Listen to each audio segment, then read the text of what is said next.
Hello and welcome to We Got a podcast about Dragon Ball from A to Z. From Earth to Namek to Sadala, we cover it all. My name is Doug. And I'm Randy. We're the world's strongest under the heavens duo here every other week to talk your ear off about fights, goofs, and everything else in the Dragon Ball cosmos. Randy, how you doing, man? I'm doing okay. As an update to the last time where I brought up that I'm dying from the video game apocalypse, I'm still playing games, still playing Persona 5 Royal. Nice. Now that I got my replacement Steam Deck in, because the previous one stopped being a good working thing. Man, I don't think I've ever replaced anything. I've just ate the money. It's just like, well, I guess this is how this thing works for me now. Oh, no, I contacted them. I'm like, here's the problem I'm having. And they're like, try these things. I'm like, I did that. And they're like, okay, send it in. We'll send you a new one. I'm like, I think okay. I scarred myself one time when I returned to TV and it got to them like cracked and broken. I was like, I put it in the same exact box, the same exact way they got it.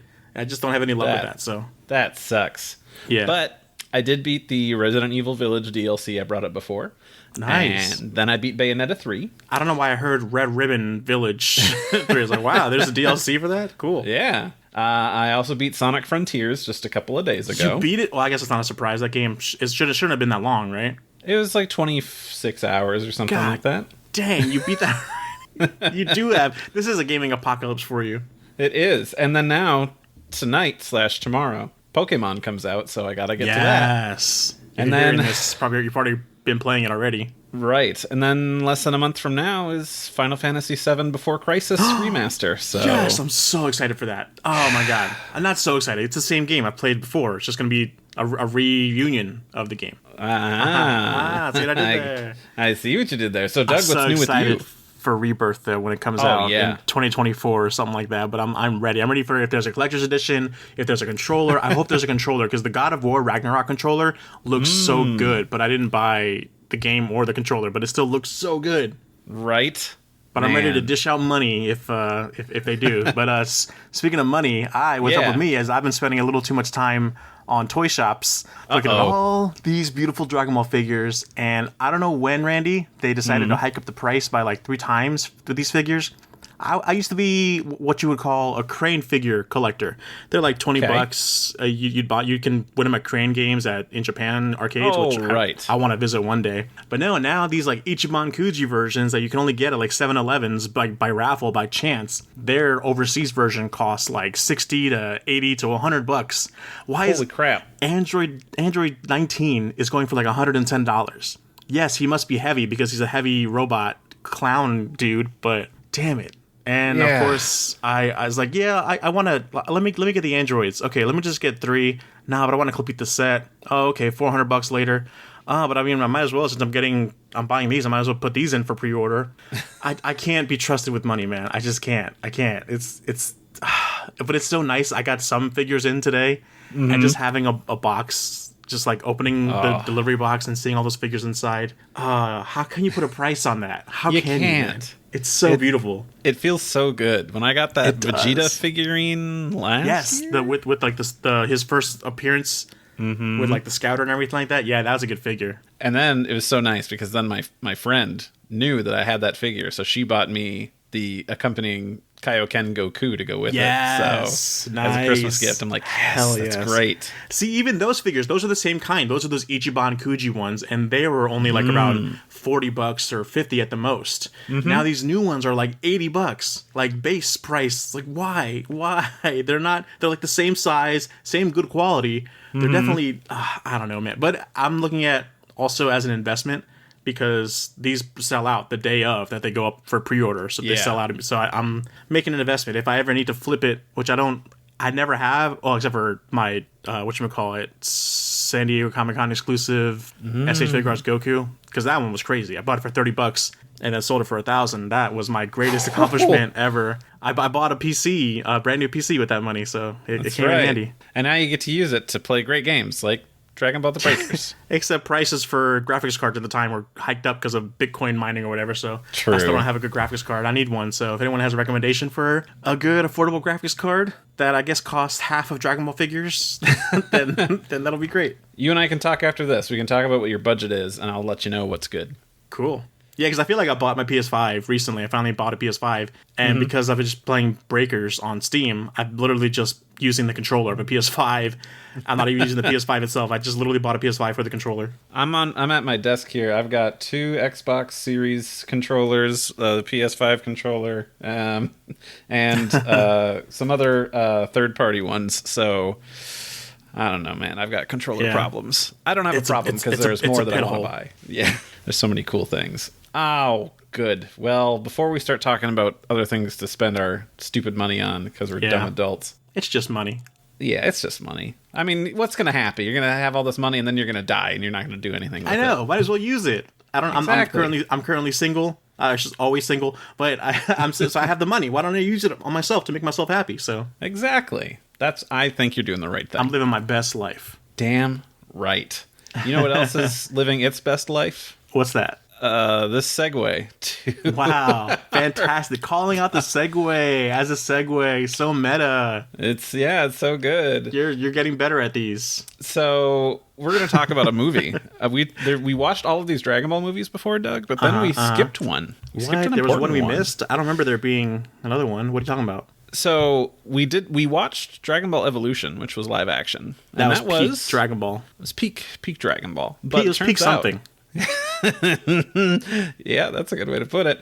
So there is another live action Dragon Ball movie. I think there's actually 2, but we're going to talk about one specifically. Oh, you see, you're actually genuinely surprising me. Well, there's another one. There was just a bit until you were like, there's a second live action movie. I'm like, what? Okay, great. More stuff for us to watch. Exactly. We'll look into that. I just learned about it today while I was looking up some info. Which one did we watch today? We watched Dragon Ball: The Magic Begins, which you might be wondering, what even is that? You might know. It is a Taiwanese live-action adaptation of Dragon Ball, roughly doing basically the entirety of Dragon Ball Movie 1, Curse of the Blood Rubies, Legend of Shenlong. So, but, it mixes up a little bit. Just want to put it out here for consistency and clarity's sake for the listeners and everything. We're going to be referencing the characters in this movie by their original Dragon Ball manga names. Oh, yeah. I forget what the names are in the movie. But Exactly. I was totally fine that they changed it. Like you still got it. You still knew what it was. Yeah, I still knew who everybody was, but yeah, because there's differences based on if this apparently has an English dub. There's of course different subtitles out there, so like things differ. Right. They're definitely not saying Budama or anything like that. You can definitely hear them not. They have their own names. Yeah, exactly. Boy, was this a movie. It sure was. And it was originally released either in 1989 or 1991. I don't really know because Dragon Ball Wiki says 1989 and IMDb says 1991. So oh boy. Well, I don't know. If anyone was alive back then and knows when in Taiwan, when this was released, let us know. It also had an Ultimate Edition re-release in 2007 with new and quote improved visuals. Where they would throw CG over what was previous footage. So no way. What did we watch? We saw CG, man. So we saw the 2007 Ultimate Edition. Oh, you just mean any CG at all? Was any the CG at all? Wow. Yeah. We'll talk about that. Yeah. So, but let's we had said what kind of this movie is about. But Doug, why don't you read us the synopsis of this great piece of cinema? Here we go. The evil alien Lord Horn has attacked the planet Earth in search of the 7 magic Dragon Balls in order to conquer mankind and rule the universe. He begins his plan by acquiring 2 of the balls. Along with kidnapping Gohan, a guardian of one of the balls, Gohan's grandson, Son Goku, now sets on a quest to stop Lord Horn, picking up a ragtag band of comrades, the tech-savvy Bulma, a fat shapeshifter, is that right? Yeah, just gonna call him out. A fat shapeshifter named Oolong, the rogue bandit Yamcha, and the aged but perverted Turtle Hermit. This gang is the only hope against Lord Horn, if they don't steal the Dragon Balls for themselves. So, this was directed by Chun Liang Chen, and so let's talk about this movie, but before we jump into that, I want to talk about how we watched this movie, because I think it was a pretty neat experience. That was pretty neat, yeah. It had nothing to do with the movie itself, but... No, not at all. So, Doug, you recently got a MetaQuest 2 VR headset. Yes, I did. And we used this app called Big Screen so that we could sit in a movie theater together and watch the movie side by side, virtually. Yeah, virtually, buddy. It was pretty dope. Like, once you got it working, which wasn't actually too hard. You just got to upload the movie to your Quest. But yeah, it was pretty dope. I think you can actually do that in VR chat. I haven't touched VR chat ever, but like I brought a Quest to my friend's house, and his stepson like played it, and like there was a area to watch movies. I'm like, oh, okay, you don't need to buy Big Quest or Big Screen or whatever. Mm-hmm. Oh, Big Screen is free anyway, so I don't know. Right. Whatever. Yeah, in there you can buy or you can rent movies and stuff, and they have like live streaming TV shows or whatever. But you can also just throw on your own files. You can also just stream your desktop to everybody. That's cool. Yeah, no, but it was a cool experience to be able to like sit in the movie theater with you, and all of a sudden your hand comes out of nowhere in front of my face. I'm like, what is that? Covering your eyes.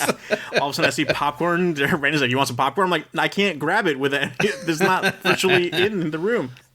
I'm throwing tomatoes at the screen. It's great. It was a little uncomfortable after a while, like watching a movie in your headset. Even with the comfortable, I bought like a nice like head strap for the thing. Mm-hmm. Even with that, it was still an hour and a half or however long the movie was. So like, I don't know. Yeah. I could feel it on my face.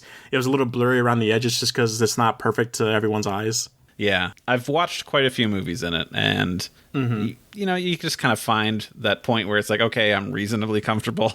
Yeah. And then you just get immersed enough in the movie, especially if you're watching with friends. So it's great. Yeah, exactly. I'd love to do that with more people. I know that we have some other friends that have VR headsets, and it'd be cool, like, maybe when Superhero comes out with a home release, we could all just do sit a together. Group watching. Yeah, that'd be fun. I'm down for that. Yeah, I'll reach out to some people. We'll see if we can make that happen. But cool. Let's talk about this movie.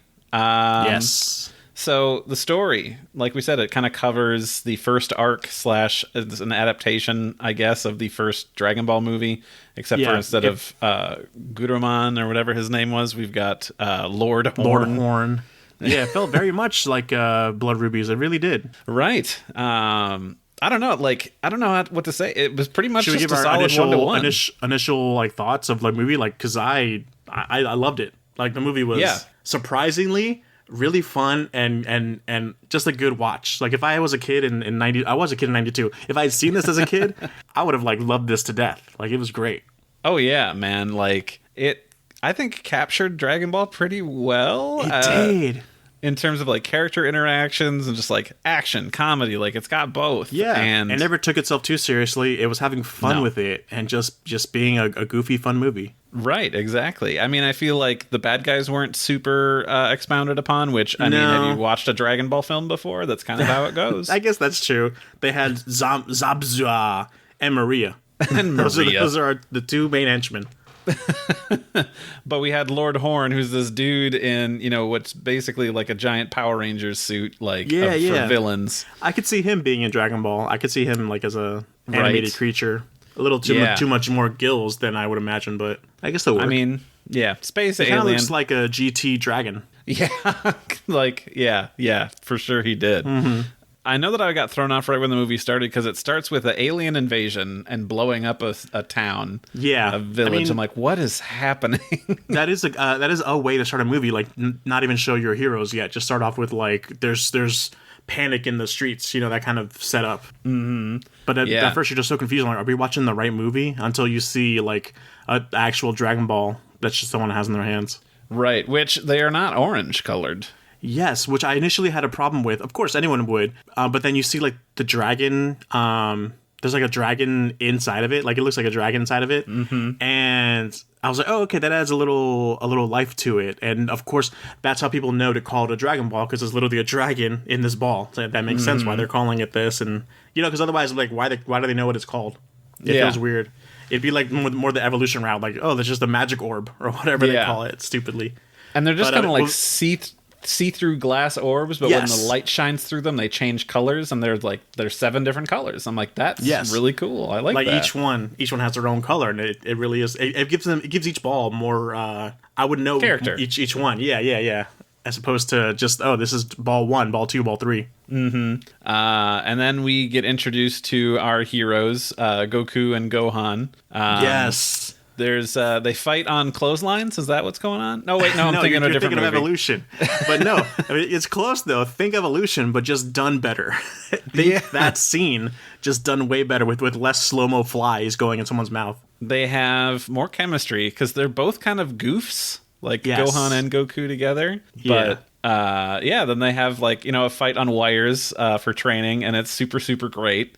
Way more engaging than not only like they do wire work as well. Like they're like zipping across trees and like flying about like you would your traditional Chinese like martial arts movie. Right, exactly.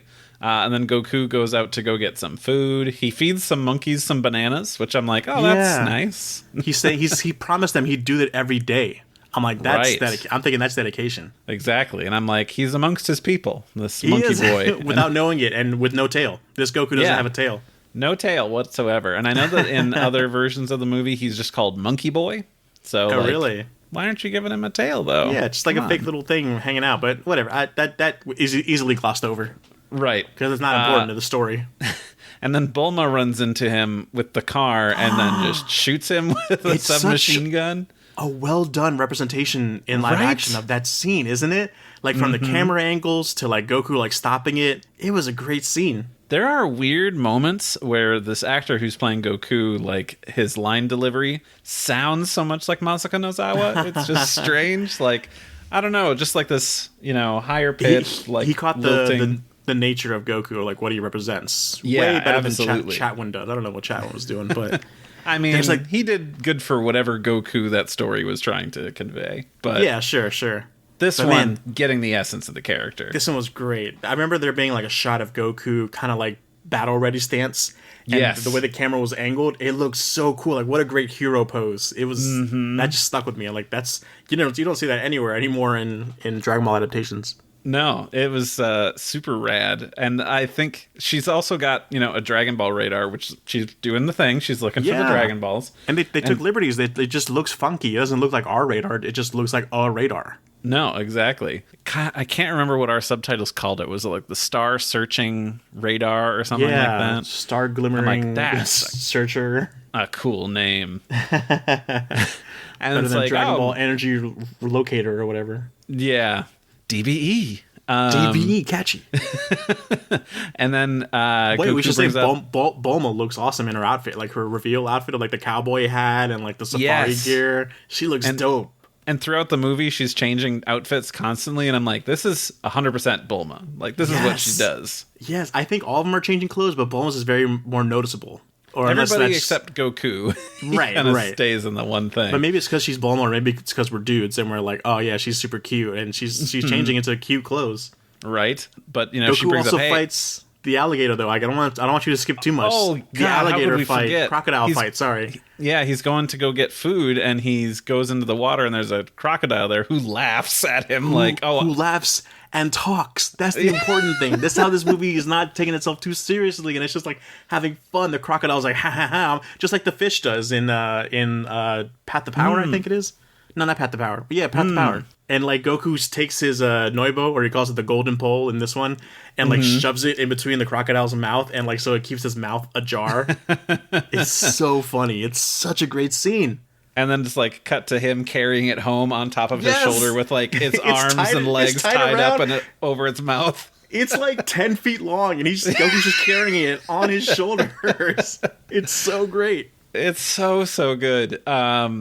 But after they meet, he brings up, oh, I've got a Dragon Ball. And she's like, oh, cool. He's like, I'll show you. It's like, oh, I saw some scary people in trucks drive by. Yeah. And then they go home and Gohan has been attacked by these people. Yes. It feels very Dragon Ball Evolution, where like Piccolo's going to kill Grandpa Gohan. Yeah, we gotta go back and save him. Mm-hmm. And then it's like, oh, he must be dead. But Bulma is very certain, like, well, we didn't find a body, so I'm pretty sure he's okay. That was pretty funny. That it just like brought that logic up there. Like, we didn't see a body, so there's still hope. Right. That would have been traumatic, also, by the way. Yeah.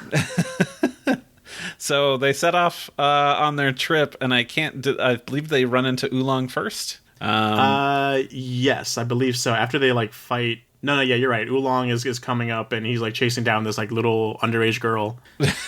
Right, as a big scary pig man. As a big scary pig man, yeah.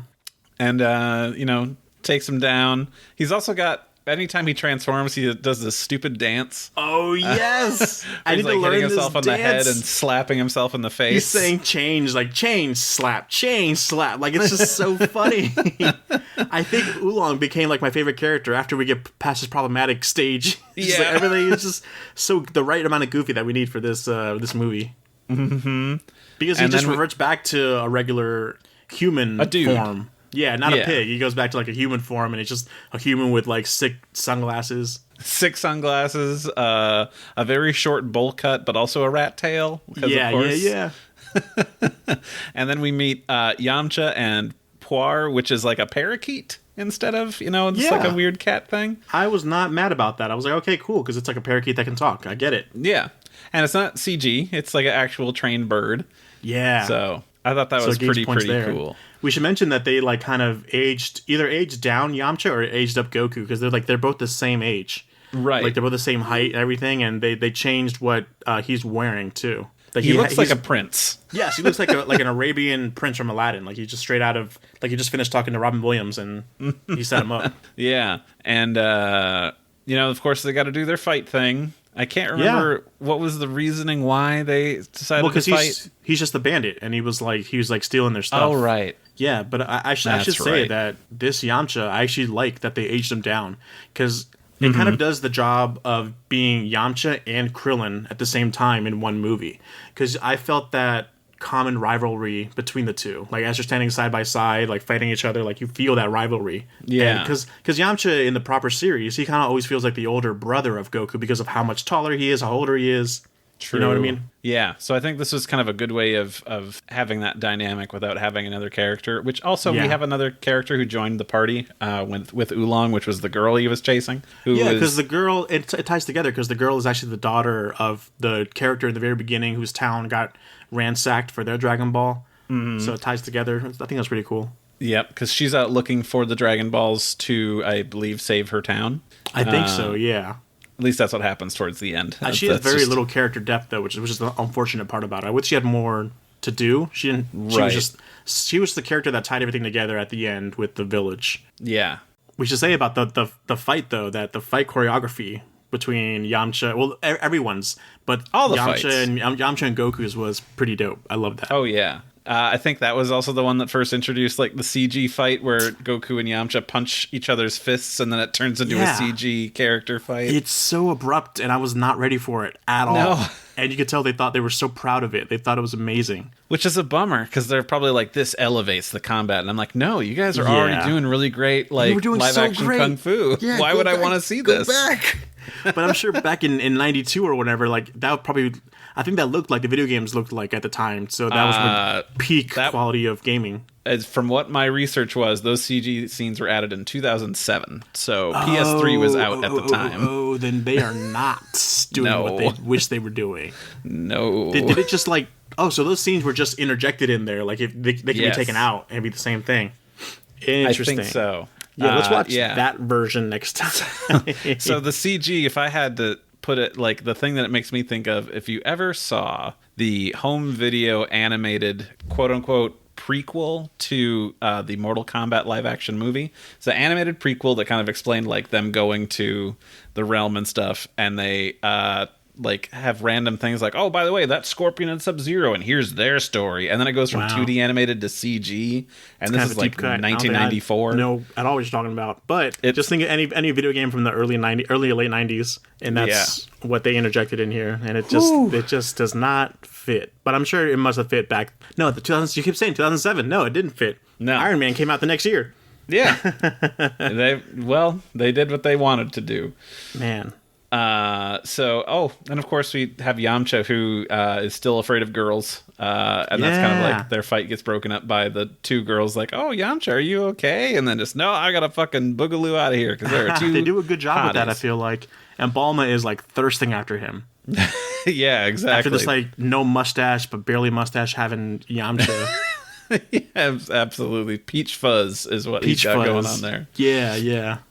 But yeah, Yamcha's a scaredy cat of women, which is great. Mm-hmm. And then they realize, like, oh, in order to beat Lord Horn, we're going to need somebody with good martial arts skills. And I know who would be good at that. It's this old Turtle Hermit. Yeah. Then we get to Yamcha's even introduce to this sick fuck. Yamcha's got a jet ski, which he takes over to the Turtle Hermit's house to try and backstab everybody and get what he wants. Yeah. They didn't even kind of try and make the jet ski look cool or Dragon Ball-less. It's just a jet ski. It's just a jet ski. Turtle Hermit lives by himself on a house on an island. I'm like, you guys picked a good location for this. I'm proud of you there. Yeah. He's hanging out on his own. He doesn't have a turtle. He's wearing a shell, but I don't know. He's just hanging out, and he decides to Umagame. No, but he does do a dance to summon Kinto-un. Yes, I forget the dance too, but it's a wild one too. It's even better than the Oolong change dance. Yeah. So he summons the cloud, and he's like, "Now I'm gonna go and find some hotties." But of course, he can't ride the cloud. He can't ride the cloud. He throws spider webs, like Spider-Man style, at the cloud and catches it. But then the Nimbus cloud has a smiley face on it. It's like, you're not gonna get me, and then flies away. And then takes Turtle Hermit on a ride on the water. And, it's a hijinks pursue. It's really great. It's good, entertaining stuff. And then everybody else kind of arrives, and we got to get to the stuff where, I want your Dragon Ball and you to do this. Well, then I would like to see you naked. Oh yeah, the famous let me see your underwear scene. Let me see you naked. Okay, just the top half. Okay, sure. Sure, fine. If it's before the Dragon Ball, we'll do it. I'll do it. Mm-hmm. But I think what route does this is this movie one's interpretation of that scene? Yeah, where she gets Oolong. So. Oh no, they do it with when they find Ox King too. They use Oolong to show off the boobies. It's a good trick. And then of course, but it still feels weird. Yeah, Oolong's like, I'll do it if I get to see you naked. And so I'm like, none of this changes. It just changes who sees it. And she's like, if you can turn into me, you can just see me naked all the time. He's like, yeah, Bulma's right. All for it. And then I like Bulma. That he transforms into her. And then he's like, don't I look just like you? She's like, your boobs are bigger. Yeah. He transforms into the actress exactly, but then with bigger breasts. It's that's the perfect. That's great. Icing on the cake. Excellent job. To which then, of course, he exposes himself to the Turtle Hermit, who is just orgasming on his back for. I thought they weren't going to do it, but 10 minutes. They actually did it, but they kept it so the audience couldn't see, but they actually did do it reveal. Yeah, I was like, oh man, this feels wrong in so many ways. And in cartoon, it's fun and hokey, but then when you see it with real people, it's like, ugh. Yep. Thankfully, that's then brought to a close close on the ground for 20 minutes. I think it's just nonstop. As the villains are coming at that very moment and destroying the island, he's still on the ground nutting. Yep. He's just can't control it. And then it's we got to deal with this now of the henchmen who've showed up to kill them and take the Dragon Ball, because I think Turtle Hermit has one. Yeah. And they dispatch them, and they're like, okay, well, we got to figure out a plan. Everybody get together. Dragon Ball team. Wait, not you, Oolong. You don't have a Dragon Ball. You're not part of the group. It was so funny how they made a club, basically, we all have Dragon Balls, so we all need to come up with a plan. Get out of here, Oolong. And then they're like, well, there's still one missing. Where could that be? And then Oolong's just over there sitting there playing with his Dragon Ball. Oh, you have had one this whole time. my dad told me to never tell anyone I had it because people would steal it. It was great. Yeah, gosh, that's good. That's a good joke. Of course, we got to go storm the city where then the bad guys are there. Do you want to say how it starts off with Oolong rushing in? He's shirtless, Rambo, and he's gunning in like Rambo. He's got a gun in his hand and just running in storming the platoon. It was so awesome. God, it's great. And just taking everybody out, and then Yamcha joins in with them. Right? Who is it that has the gun and kills Maria? I think it's Oolong. It's Oolong. As Yamcha and Goku are doing hand-to-hand combat with her, Oolong is under the deck, under the house, with a gun and just shoots her straight on the chest a million times, and that's the end of Maria. Maria's gone. I think you see blood coming out of her mouth as she's laying her lifeless corpse. Staring into the camera lens okay. So awesome. Then they defeat the other dude with the gun that just shoots explosions. Explode him. Do you remember his corpse explodes. They get his gun and shoot it, and his body explodes, leaving just his legs standing there. Yeah, like they put a firecracker in a mannequin, and just the top part just explodes. It's so great. But now Lord Horn shows up, and he's got magic, and he summons all magic. of the people, the dead people from the town that he took over as Oh yeah, like zombies. he kind of zombifies them. Yeah. Which is actually like a tense scene because the amount of villagers in this movie is no small feat. Like they got a real town and was like, we're gonna use your town to film this movie, and you're gonna be in it. Like hundreds of extras. That many people. Yeah, it's crazy. And then they gotta fight their way out. I mean, we should also mention like Turtle Hermit has been using key blasts on like everything he's like fighting through this movie. I'm like, this is sick. I like this. He yells out like turtle power, I think, in the at least that's what the subtitles say. Right. But no Kamehameha. And then they realize, like, where are the Dragon Balls? Oh, he ate them. He's got 6 Dragon Balls in his stomach. They don't figure it out. They're just like, he must have. I don't see him. Right. I don't he see can't it in his keep him pockets. in a room. Yeah. It's not in a closet. It's just like, oh, I don't see him in his hand. He must have eaten them. I'm like, okay. Okay, Sure. movie. Sure. That's what Blood Rubies did, I think, too, but sure. Right. So You then could have had a scene of someone seeing him eat one or something, but no. None of that is like, oh, he must have. So they fight him, and Roshi like puts the ball like between his lips, and then Goku uses the pole to like, shove it down his Shove it down his fucking stupid throat. And then they summon the dragon, and it explodes Lord Horn into a bajillion pieces. With It's this so really, and then it's a really great golden CGI Shenlong who gets the wish to just bring everything back to the way it was, and all the zombie people are fine. And Yeah.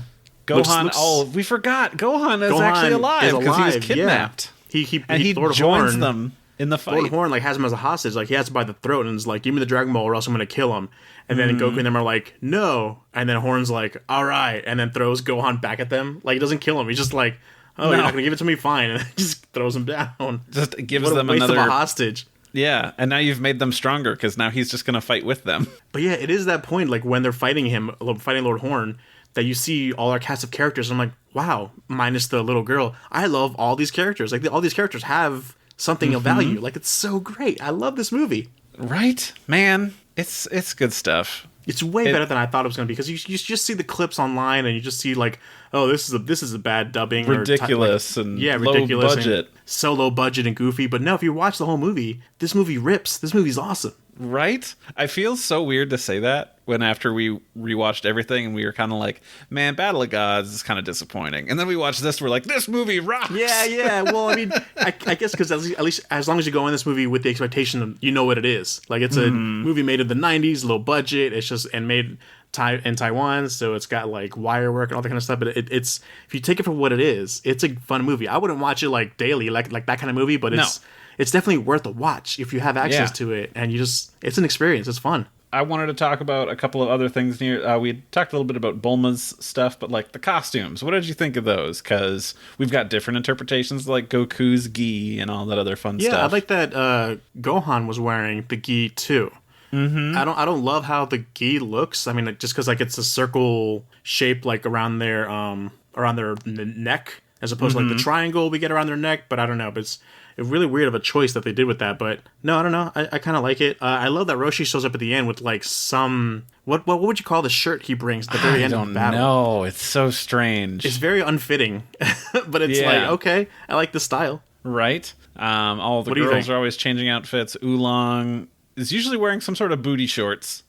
Yeah, he's comfortable in what he is, what he has. Exactly. Well, and if he's not comfortable, he'll just change into something else. I love the Turtle Hermit's turtle shell. That looked good in this movie. Turtle Shell's got a shirt with random letters and shapes on it. Yeah. Like, yep, that's right. The shell got a lot of screen time because he used it as like a shield a few times, like cowering on the ground. He would go inside it too when he was getting attacked. When like from above, like bullets were raining down on him, he like got on the ground and like burrowed his way under the house, but just the shell showing on top. It was a cool look. Yeah, man. It's also very strange because they're like, he's a very elderly like dude, and I'm like, I'm pretty sure that actor is in his 20s. He's just wearing a bald cap and got a mustache. Of like, he could pass for an old man. The physicality of his body is very like weird old man. They got really big sunglasses so you can't see his eyes. All you see is the white mustache they put on him to make him seem old. But he's moving like a 20-year-old. But no, I still buy it. Yeah, man. Overall thoughts, man, what a good time.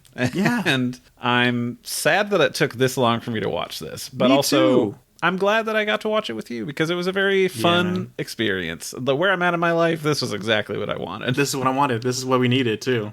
This is the movie we didn't think we needed, but it's the one we deserved. Give me a Blu-ray remaster of this movie, dang it. I want one. Yeah. Full 4K. Get rid of the CG. Let me see the real thing. I want more Bird Poir. Yes, absolutely. That was a funny Discotheque. character too. Discotheque, put this out. Yeah, come on. You don't have please. to call it Dragon Ball: The Magic Begins. Just call it like because other things call it like the Dragon Pearls, like The Dragon Pearls. The Magic Begins.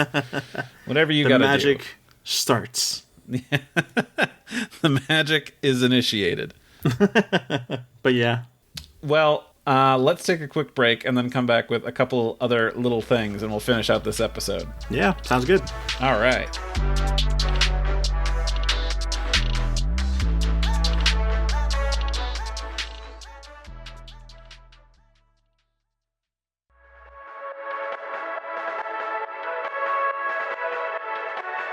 All right, we're back, and we're going to go over a couple of things that people sent our way when we asked to hear what they had to say about this movie. On Twitter. Understandably so. Not a lot of people had things to say because I don't think a lot of people have seen this movie. I think people write it off too quickly. As per Tanuki Joe, he says, I really couldn't watch more than 10 minutes of this movie. And I'm thinking, man, you might be missing out. You might be missing out. Because this is a fun... Look at the gif of Goku fighting an alligator. This is the best thing I've ever seen in my entire life. Thing ever. Like, just the tone. They set the tone right. Like, you know what you're getting into. Right? The Iron Fjord says, my favorite part of this movie, and it's Goku and Bulma just like, I don't know, hanging out. And yeah, as soon as they meet. Yeah, it's just sweet and adorable. And like, yeah, this is Dragon Ball. Like, I don't care what you have to say. Yeah, I really felt that was like Bulma and Goku meeting for the first time. They did such a great job with that. They had good chemistry. I like that. They did. We Jake have Jake Pay say, WTF is this? I'm scared. Understandable, people don't know what this is. This might be their first time being exposed to it, and Yeah. I understand.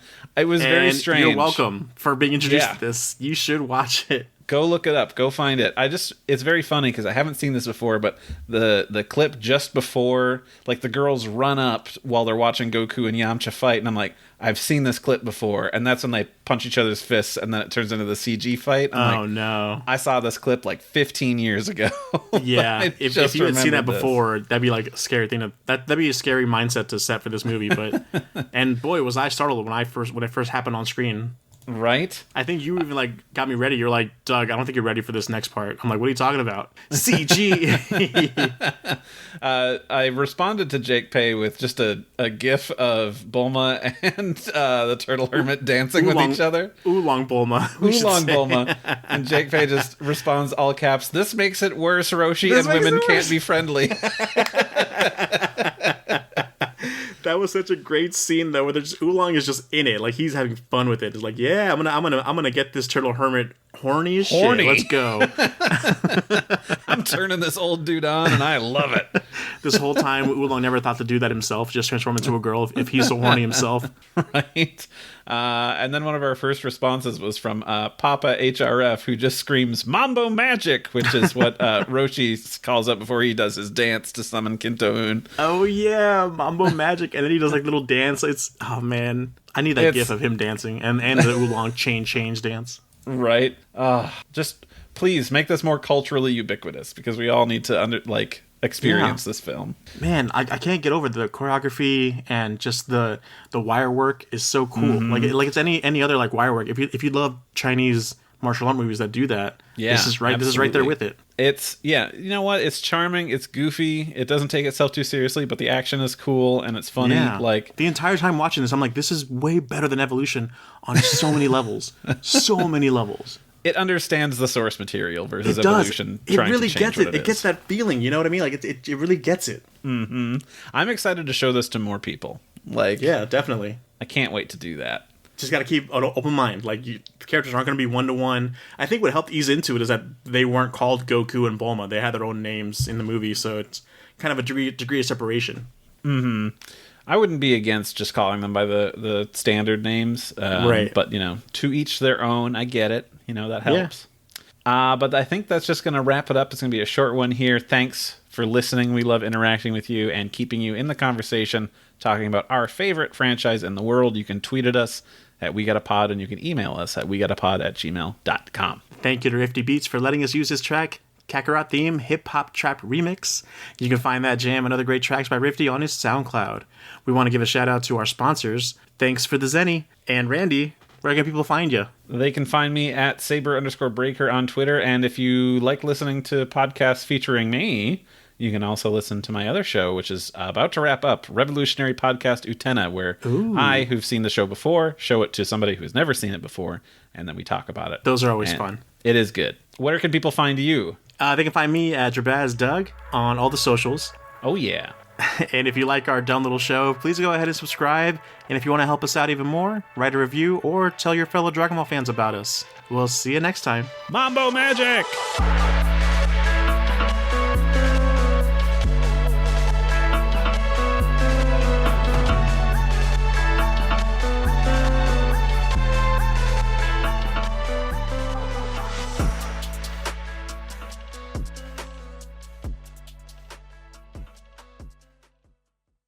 The gang is the only hope against Lord Horn, and if they don't steal the Dragon Balls for themselves...